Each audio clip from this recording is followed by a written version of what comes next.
technologically advanced and self-proclaimed superior group are hellbent on unleashing something called a snowflake that's going to wipe out all they deem inferior in the human race. Like, I don't know if there's supposed to be social media allegory in here, but it's easy to see, right? Is that just me?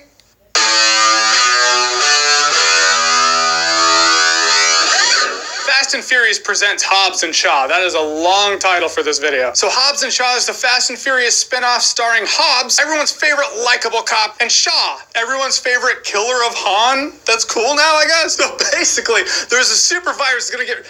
Okay, it's not gonna get any more believable as I explain the plot, but I'm going to. It's ridiculous, yeah. Idris Elba's the bad guy. He's gonna unleash the super virus, and Hobbs and Shaw are the two who are gonna stop him. Yep. It's that ridiculous, but it's also that fun. First of all, Jason Statham and The Rock. The two, they have good chemistry. I know I call him The Rock. I will always call him The Rock. Every time I call him The Rock, I feel a few people in the comment section being all Hank Schrader, like, yeah, he's not a Rock, Marie. He's a Dwayne Johnson. I get it, but I'm just always gonna call him The Rock. But he is so good at being the big brute muscle, Jason Statham being the sleek, do I call him sexy?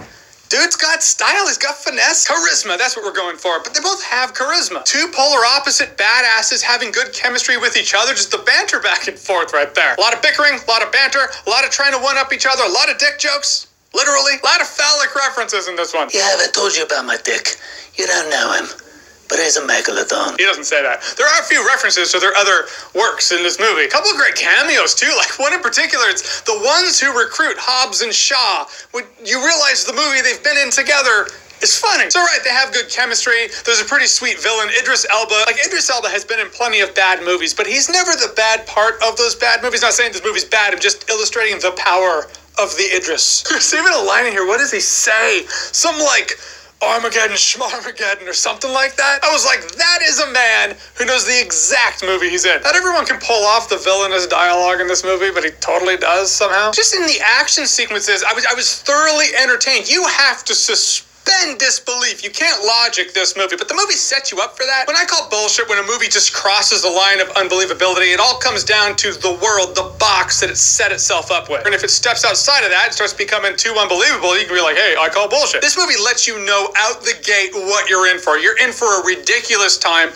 a fun time, a kick-ass time, but you can't logic it. You have to suspend your disbelief. If you can do that, you can have your Olympus Has Fallen style fun time at the movie. Actually, it's very much the same. Both are kind of, they're throwing back to a fun 90s action movie. Movies that aren't always made in today's day and age. Now everything has to be super realistic, and on one hand, I do appreciate that. On the other hand, I miss the ridiculousness of the 90s. I like it when a movie can throw back to that. The first half of this movie is the most unapologetically fun time I had in the movie theater in quite some time. Then at a point about halfway through, it became a little choppy. I felt like there were 15 minutes on the cutting room floor that they're gone now. I didn't see them. It's like with every action, there's an equal and opposite reaction, right? I feel like I saw the reaction, but didn't see the action that led to that reaction. Something happened in there, and now we're here. This movie deals with family. It is sweet. I can't say it's in line with the momentum of the first half of the movie. By the end, I really enjoyed Hobbs and Shaw. It was a kick-ass 90s action movie that was made 20 years later than it probably would have been. It's like when a video game throws back to the retro days. It's like Axiom Verge and Shovel Knight, those games that throw back to old school games, but enjoy and even take advantage of the technology we have now to make a bigger experience. Either way, I dug this movie. Like Fast and Furious, it evolved. It was one of those smart franchises that was like, oh, we can't just be Point Break forever.